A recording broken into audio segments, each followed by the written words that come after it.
Guys, welcome to my channel and my name is Chirag. So today I'm going to show you a very interesting framework which is a codeless framework. Yes.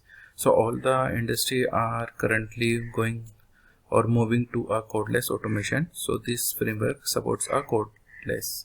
So in this framework you can see they mention that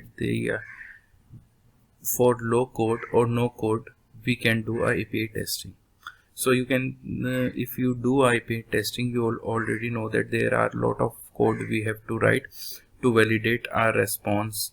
And if we are using a framework, then if we design a new framework, then definitely we need to write a lot of validation code or other methods.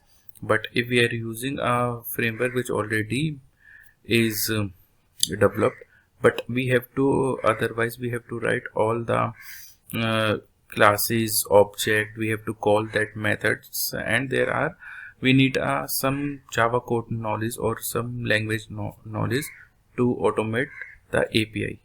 But in this framework we do not need anything. We have to write our test script on Excel file, and all the things is done by this framework. Yes. So what this framework do, it just read the Excel file, then it generate a Cucumber feature file. Yes, it generate a Cucumber feature file, then execute all the feature file which it is generated by this framework, and then it show the report.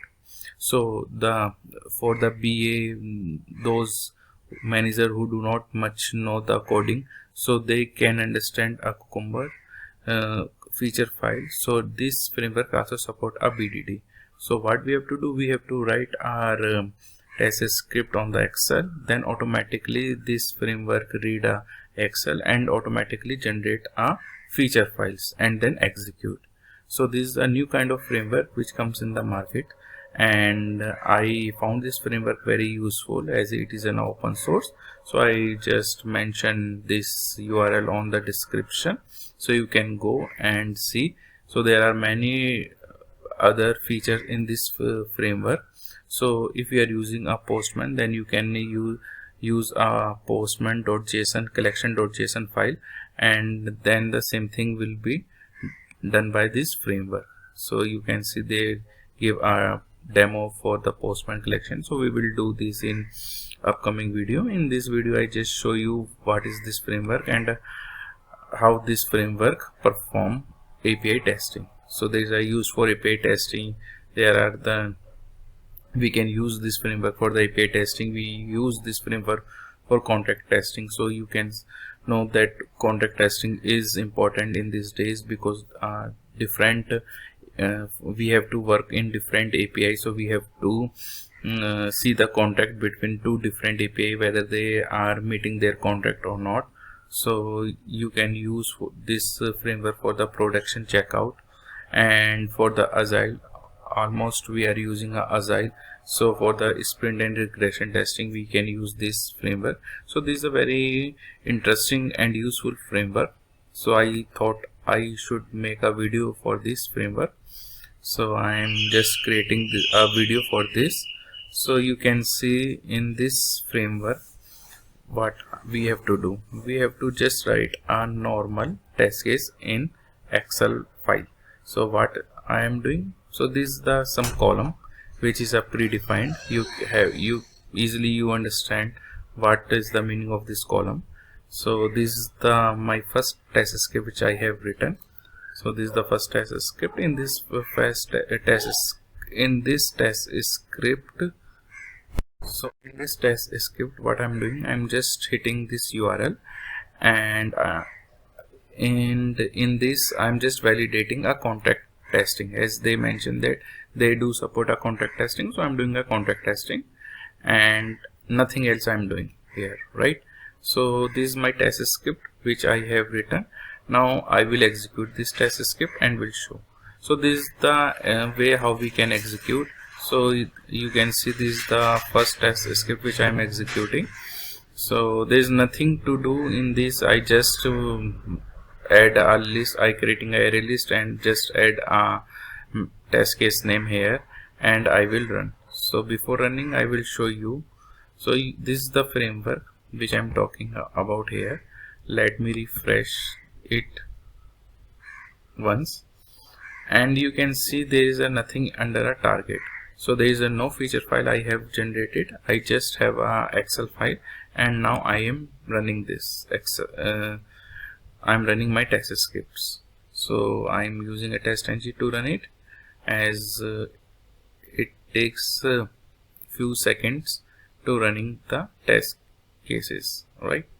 So it is running the test scripts and it is finished here, right?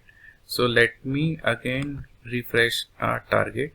So you can see my test case is a 1, and this is a 1 folder is generated, and there is a feature file is generated, and there are another files also generated. So you can see I do not do anything. I am not writing feature file, I am not writing step definition, I am not writing anything. I just writing a Excel file and passing a value. What I'm doing here, so there are the different column which we will talk in upcoming video, how this contract testing perform and what the meaning of these different columns we will do in different videos. In this video you can see I do this contract testing via Excel. So you can see here there is a Cucumber HTML report is generated. So I will open this up on Chrome. So you can see on Chrome it is generated. So what it is doing, it is just hitting on this URL which I have mentioned it. After that, this is the contract which it validate. So let me show you the response of this. So this is the response, right? And here you can see it just validate all the things, whether the response is coming as expected or not, right? So how it validate? It validate through this JSON file. So I kept this response in my JSON file. It validate, okay, this response is matching to the response which is coming from the server. If it is coming correctly, so it is passed. So this is the contract testing which we do in this video. So thank you for watching this video. I hope you found this framework is very useful. So in upcoming video we will discuss different feature and different way or different scenario how we can use this framework to automate API testing. So thank you for watching this video. Bye bye, take care.